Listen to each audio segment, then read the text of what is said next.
बोलिए प्रेम से श्री सद्गुरु महाराज की जय। श्री सद्गुरु महाराज की जय।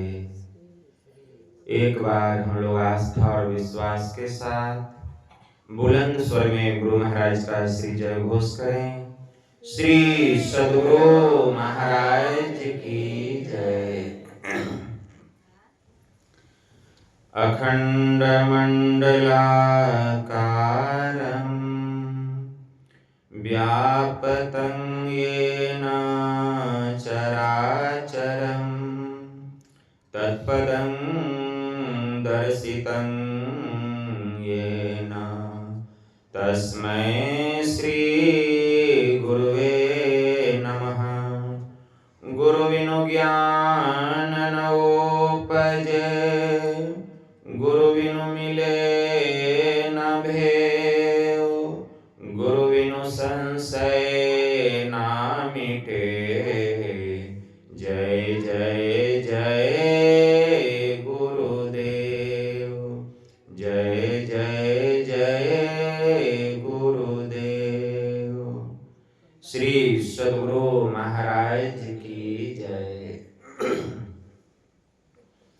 अव्यक्त रूप में प्रातः स्मरणीय अनंत श्री परम विभूषित परमाराध्य संत सद्गुरु महाराज के पावन कमल चरणों में बारंबार नमन। तीर्थों को भी पावन करने वाले मंचासीन वंदनीय साधु समाज के श्री चरणों में कोटिशः नमन। आदरणीय सत्संग प्रेमी गुरुजनों, भक्तिमती माताओं एवं धर्मशीला बहनों, आप लोगों को सर्वविदित हो चुका है कि यह संतमत सत्संग का आयोजन 20वीं सदी के महान संत सद्गुरु महर्षि मेही परमहंस जी महाराज के परम प्रिय शिष्य सद्गुरु महर्षि संतसेवी परमहंस जी महाराज की जयंती के उपलक्ष्य में सप्ताह ध्यान साधना सत्संग शिविर का आयोजन आगामी 25 दिसंबर से लेकर 31 दिसंबर 2025 तक इस सत्संग भवन में रखा गया है, जिसमें हम लोग अपनी अपनी उपस्थिति दर्ज कर रहे हैं। यह हम लोगों का परम सौभाग्य है। इस संतमत सत्संग के द्वारा ज्ञान योग युक्त एकमात्र ईश्वर भक्ति का संदेश दिया जाता है, उपदेश दिया जाता है। प्रत्येक प्राणी मात्र को बोध कराया जाता है कि ज्ञान क्या है, योग क्या है, भक्ति क्या है, जीव क्या है, माया क्या है, ब्रह्म क्या है। इन सभी रहस्यमयी बातों का ज्ञान सत्संग के माध्यम से यह जो जीव अबोध बना हुआ है, सत्संग श्रवण करते करते एक दिन वह सुबोध और परम ज्ञानी हो जाता है। अभी इस स्तुति, संत स्तुति और गुरु वंदना से पाठ का शुभारंभ हुआ। हम लोगों ने अति ही मनोयोग पूर्वक भक्ति युक्त ढंग से पाठ का श्रवण किया। तत्पश्चात परमाराध्य के द्वारा स्वलिखित सदग्रंथ सत्संग योग चारों भागों से हम लोगों ने भाग 1, 2 और 4 का भी श्रवण किया। पाठ के क्रम में हम लोग ज्ञान संकलिनी तंत्र के चुने हुए कुछ मूल मंत्रों को भगवान शिव जी के मुख मंडल से माता भवानी को सुनाते हुए श्रवण कर रहे थे। भगवान शिव जी माता पार्वती को कह रहे हैं कि हे देवी, देह अस्था सर्व विद्याश्च, देह अस्था सर्व देवताः, देह अस्था सर्व तीर्थानि गुरुवाक्येन लभ्यते। इस शरीर के भीतर, इस मानव शरीर के भीतर सब विद्या, क्या बनना चाहते हैं? कौन विषय के ज्ञाता बनना चाहते हैं? सब विद्या इस शरीर के भीतर है। इस शरीर के भीतर सब तीर्थ, किस तीर्थ में आप जाना चाहते हैं? 68 तीर्थ है, 1-2 तीर्थ नहीं है, 68 तीर्थ है। लेकिन इस शरीर के भीतर सब तीर्थ है, कहीं जाने की आवश्यकता नहीं। विश्वास नहीं होता, अभी पता चलेगा कैसे दिखाई देगा। इस शरीर के भीतर सब तीर्थ है और इस शरीर के भीतर में सब देवता, 33 कोटि देवता है।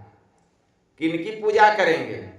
दिन भर खत्म हो जाएगा, पूरा रात खत्म हो जाएगा, लेकिन सभी देवी देवताओं की पूजा पूर्ण नहीं होगी। होगी? आप निकलिएगा हाथ में पान फूल पत्ता जल लेकर के, शंकर भगवान पर पूजा कीजिएगा। दुर्गा माए, काली माए, हनुमान जी, मतलब 5-6 वो ऐसा देवी देवता है जिसको लोग खूब पूजता है। लेकिन 33 कोटि देवता है और 33 कोटि देवता इस शरीर के भीतर। मैं नहीं कह रहा हूं, मैं मंत्र सुना रहा हूं उपनिषद का, ध्यान से सुनिए। ज्ञान के अभाव में हम जो नहीं काम करने का वो काम करते हैं, जो करने का उसको नहीं करते हैं। भगवान शिव जी कहते हैं देह अस्था सर्व विद्याश्च, देह अस्था सर्व देवता, देह अस्था सर्व तीर्थानि। इस शरीर के भीतर में समस्त विद्या, समस्त तीर्थ और समस्त देवता इस शरीर के भीतर में है। लेकिन ज्ञान हो रहा है, सब देवी देवता का ज्ञान हो रहा है इस देह के भीतर, सब तीर्थ का ज्ञान हो रहा है, न तो सब विद्या का ज्ञान, न सब तीर्थ का ज्ञान, न सब देवता का ज्ञान, और सब इस देह के भीतर में। कारण क्या है? गुरु धारण नहीं किए। भगवान शिव जी ने क्या कहा? गुरु वाक्य लभ्यते। जब तक गुरु की कृपा नहीं होगी, देह में स्थित सब विद्या, देवता और तीर्थ का ज्ञान होने वाला नहीं है। गुरु कृपा केवलम, यह होगा गुरु की कृपा से। तो गुरु की कृपा कैसे होगी? पहले गुरु धारण करना पड़ेगा, गुरु से भजन भेद लेना पड़ेगा, उनसे सदयुक्ति जान करके ध्यान सत्संग करेंगे और संयम धर्म का जब पालन करते हुए करेंगे तब गुरु महाराज की कृपा होगी। सदाचार का पालन करना पड़ेगा। झूठ फूस घूस,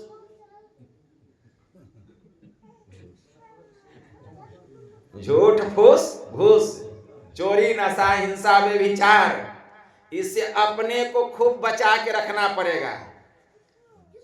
जरा सा कोई 500 का नोट दिखाता है, बड़ा बड़ा कर्मचारी जो है ना अपना ईमान बदल देता है, बड़ा बड़ा कर्मचारी ईमान बदल देता है, क्या भक्ति में आगे बढ़ेगा? तो झूठ फूस घूस चोरी नशा हिंसा व्यभिचार, इन पापों से जो अपने को बचा के रखेगा और नित्य नियम से नित्य प्रतिदिन जो त्रय काल संध्या करेगा, मैंने बताया है 3 समय ध्यान करने, गुरु महाराज की वाणी है। ब्रह्म बेला में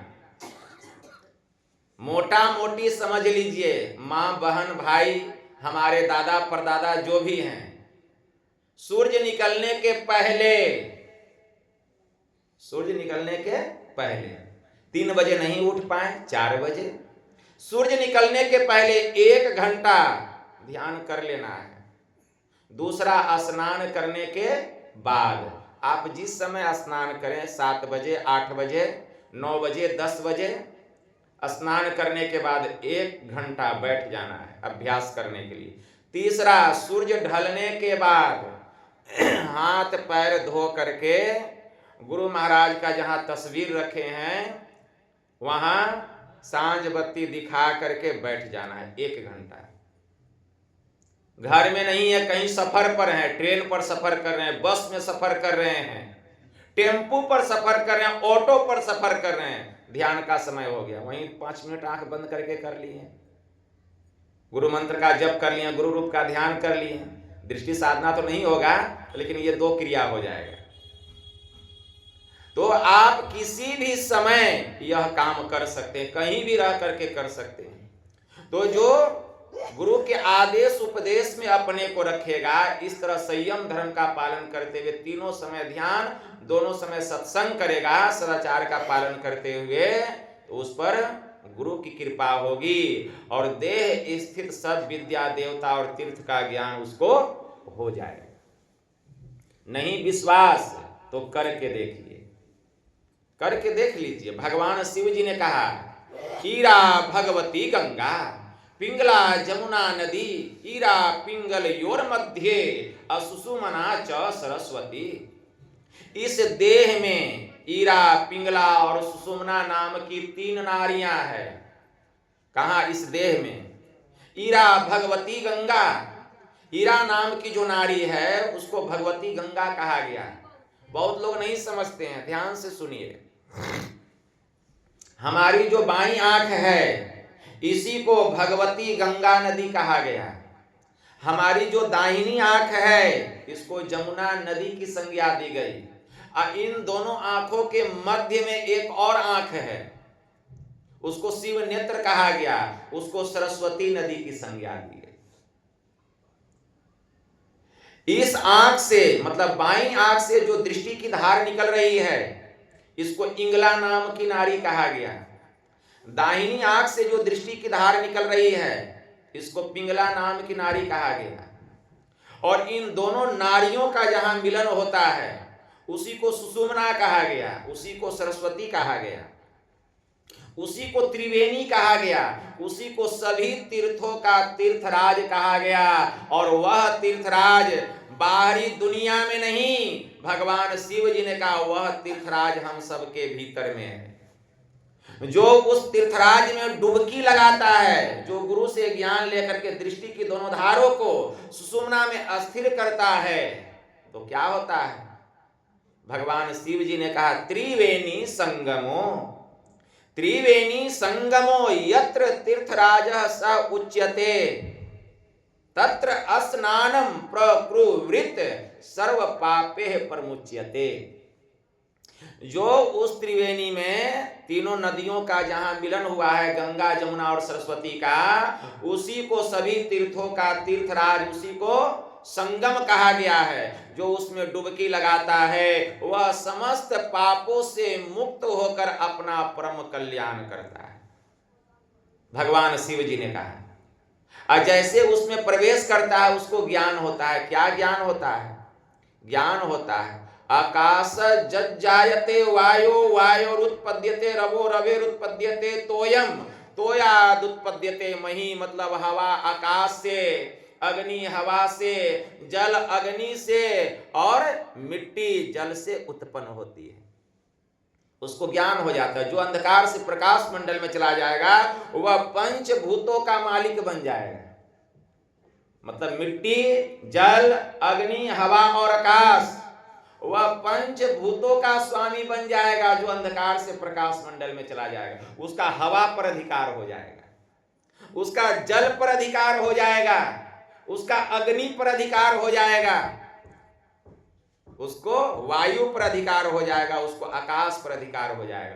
पंचभूतों का वह ज्ञाता जो अंधकार से प्रकाश मंडल में चला जाएगा। कितनी शक्ति है आप में, लेकिन हम अपनी शक्ति को नहीं समझ पा रहे हैं। संसार के भोगों में, संसार के पदार्थों में इतना लिपटे हुए, इससे ईर्ष्या, उससे द्वेष, इसकी निंदा, उसकी शिकायत।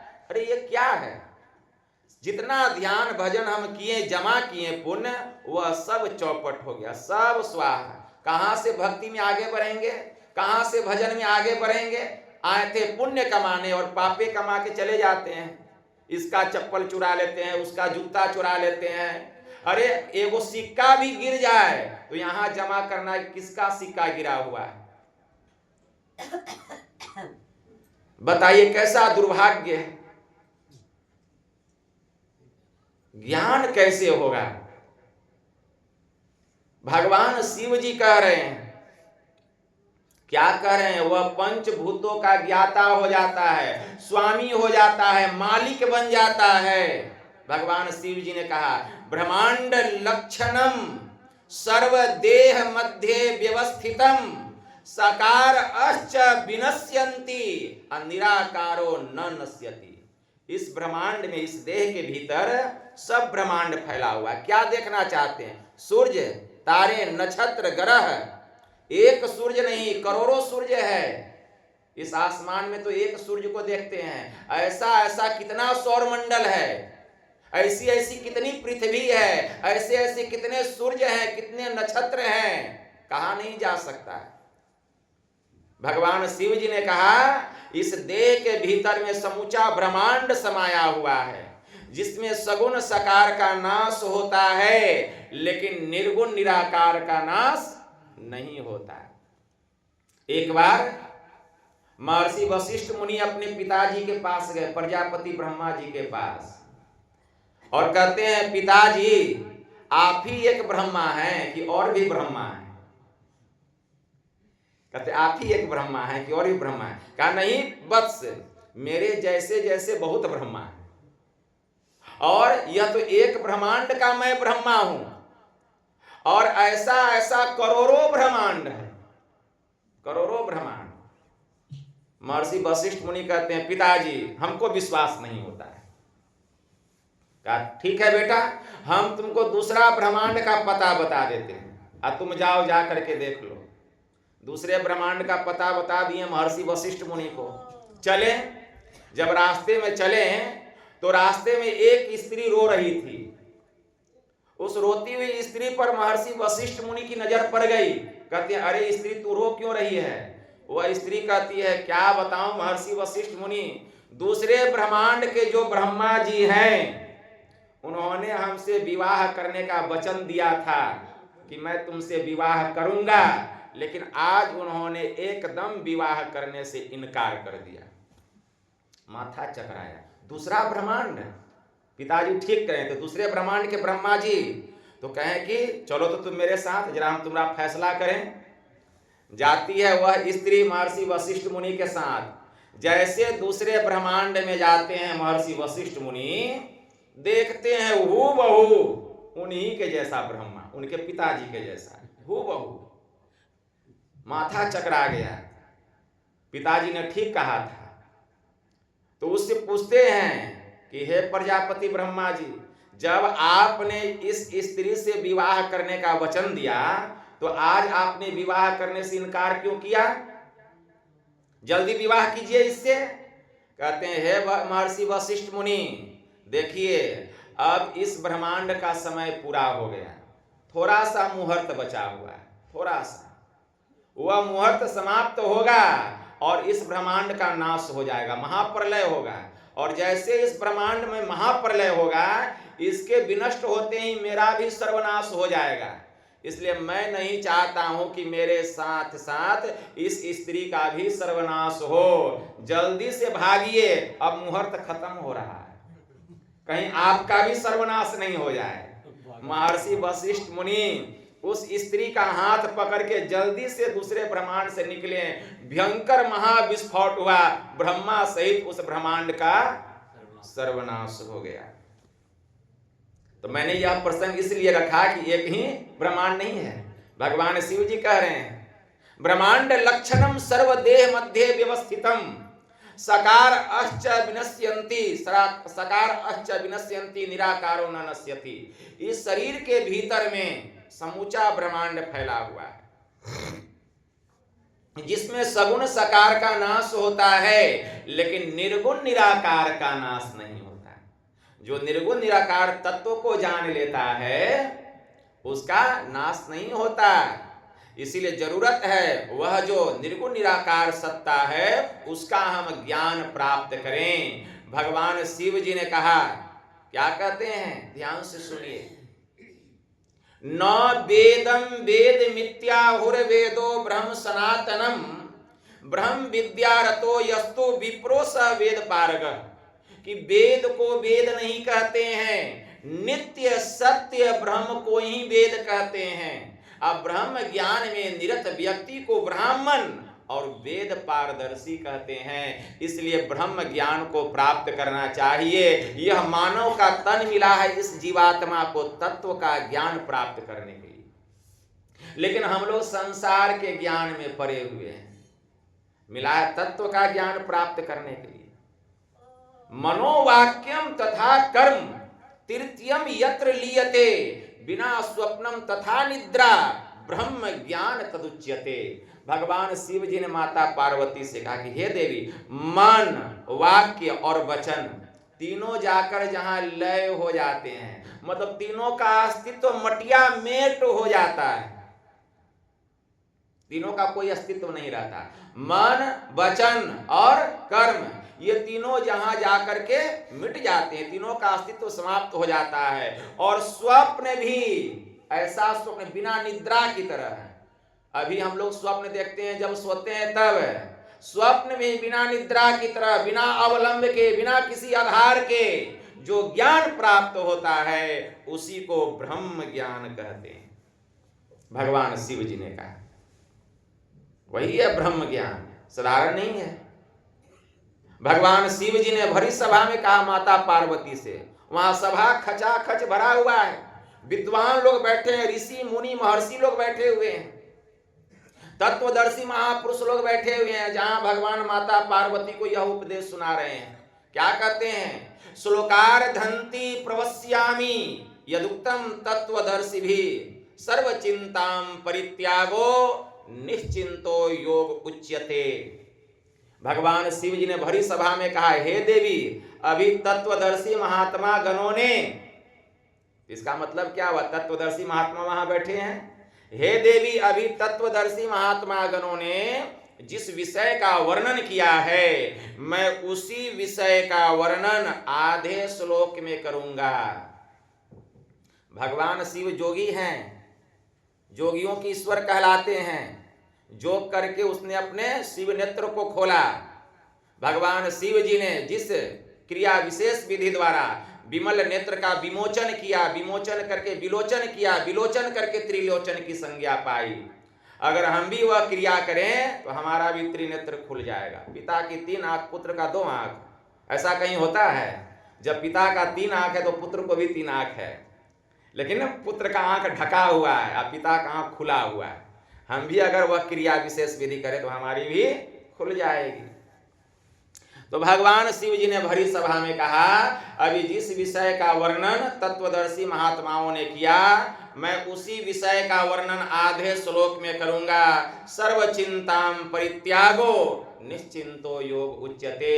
सभी प्रकार की चिंताओं से मुक्त हो जाना, एकाग्र चित्त मन को, सभी प्रकार के तनाव से मुक्त हो जाना, एकाग्र चित्त मन को ही क्या कहा गया? योग कहा गया। योगः कर्मसु कुशलम। भगवान कृष्ण ने कहा कर्म करने की कुशलता को योग कहते हैं। कौन कर्म? यही कर्म। दृष्टि के दोनों धारों को एक कैसे करेंगे, इसी को कर्म कहा गया। यह नहीं समझें कि कर्म का मतलब और यही कर्म है। गोस्वामी जी ने लिखा मानस में, देह धरी कर यही फल भाई, अब भजिए राम सब काम ब्याह। तो कर्म क्या हुआ? मनुष्य का शरीर मिला, सब कामना को त्याग कर ईश्वर भक्ति करना, यही कर्म है। और ईश्वर भक्ति, अब कहेंगे भक्ति, बाबा कहते हैं कि यही कर्म है, दृष्टि की दोनों धारों को एक करना। तो भक्ति में तो बहुत चीज आ गया। तो फिर स्पष्ट होता है, क्या स्पष्ट होता है? तो भगवान श्री राम कहते हैं, और एक गुपुत मत, और एक गुपुत मत, सब ही कहूं कर जोरी, शंकर भजन बिना नर भगति न पावे। बस वही बात आ गया कि शंकर भजन बिना नर भगति न पावे मोरी। मैं आप लोगों को एक गुप्त रहस्य की बात बतलाता हूं। चेतन वृत्तियों, सूरतों, किरणों कि धारों को एक करके एकत्र किए बिना कोई मेरी भक्ति को प्राप्त नहीं कर सकता। आ गया ना? दृष्टि की दोनों धारों को एक करना, यही कर्म है। वही भगवान शिव कहते हैं कि सभी प्रकार के चिंताओं से मुक्त हो जाना, एकाग्र चित्त मन को ही योग कहा गया। और भगवान कृष्ण ने कहा, योगः कर्मसु कुशलम, कर्म करने की कुशलता को ही योग कहते हैं। तब ज्ञान की प्राप्ति होगी, नहीं तो सोए रहेंगे। इतना समय गुजर गया, कोई 10 साल, कोई 20 साल, कोई 50 साल के हो गए, लेकिन अभी भी माया में झूल रहे हैं। माया में झूल रहे हैं। संत पलटू साहब ने कहा, चोला भया पुराना आज फटे की काल। चोला भया पुराना आज फटे की काल है, आज फटे की काल है, तेहू पे है ललचाना। तीनों पन गए बीत, तीनों पन गए बीत, भजन का मरम न जाना। नख सिख भय सफेद, बाल भी सफेद हो गया, बूढ़ा बूढ़ी हो गए। तेहू पे नाही चेते, जोरी जोरी धन धरे, गला औरन कारे ते। अब का करी हो यार, अब काल ने किया तगादा, समय पूरा हो गया, चलिए। अब का करी हो यार, काल ने किया तगादा, चले न एको जोर। उसके सामने जोर चलेगा? निर्बल के सामने जोर चलेगा? अब वह तो सबल है, समर्थवान है, उसके सामने किसी का जोर नहीं चलता है। चले न एको जोर, आए जब पहुंचा बादा, अब पलटू तेहू पे लेत है माया मोह जंजाल। चोला भया पुराना आज फटे की काल। यह शरीर पुराना होते जा रहा है, फिर भी ईश्वर की भक्ति से विमुख हैं, दूर हैं। मर जाएंगे सूकर में, कुकर में, गीदड़ में, गाय में, बकरी में, भैंस में चले जाएंगे, फिर यह मनुष्य का शरीर मिलने वाला नहीं है। सचेत हो जाइए, भक्ति करेंगे गुरु से ज्ञान लेकर के, बार बार जीव को मनुष्य का शरीर मिलेगा, बार बार मिलेगा। भगवान ने कहा, श्रीमद् भगवत गीता में भगवान महायोगेश्वर श्री कृष्ण ने अर्जुन से कहा, नेहा भी कर्मणा सोसति प्रत्यावायो न विद्यते, स्वल्पम अप्यस्य धर्मस्य त्रायते महतो भयात्।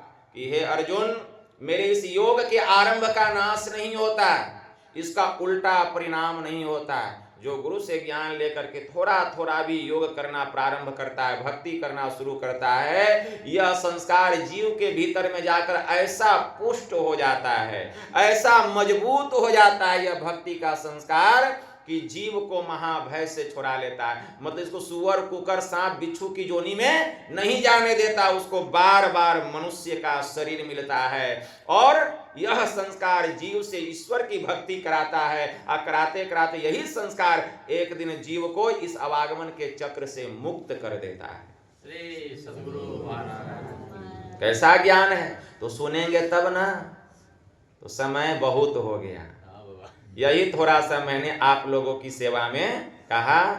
बस इतना ही कहकर गुरु महाराज के श्री चरणों में प्रेम पुष्प समर्पित करते हुए मैं अपनी वाणी को यहीं विराम देता हूँ। बोलिए प्रेम से श्री सद्गुरु महाराज की जय। मैं आप लोगों से क्षमा प्रार्थी भी हूँ कि जैसी व्यवस्था होनी चाहिए वैसा नहीं कर पाया, लेकिन जो है, और समय भी उतना हम नहीं दे पाते हैं, सब काम धंधा संभालना पड़ता है। तो इसलिए महात्मा लोग आए हैं, बाबा लोग आए हैं, इनके भी उपदेशों को आप लोग सुनिए और जीवन में धारण करेंगे। बोलिए प्रेम से श्री सद्गुरु महाराज की जय। आरती संग सतगुरु के कीजे, अंतर जोत होत लीजे, पांच तत्व तनयाग्नि जराई, दीपक चास प्रकाश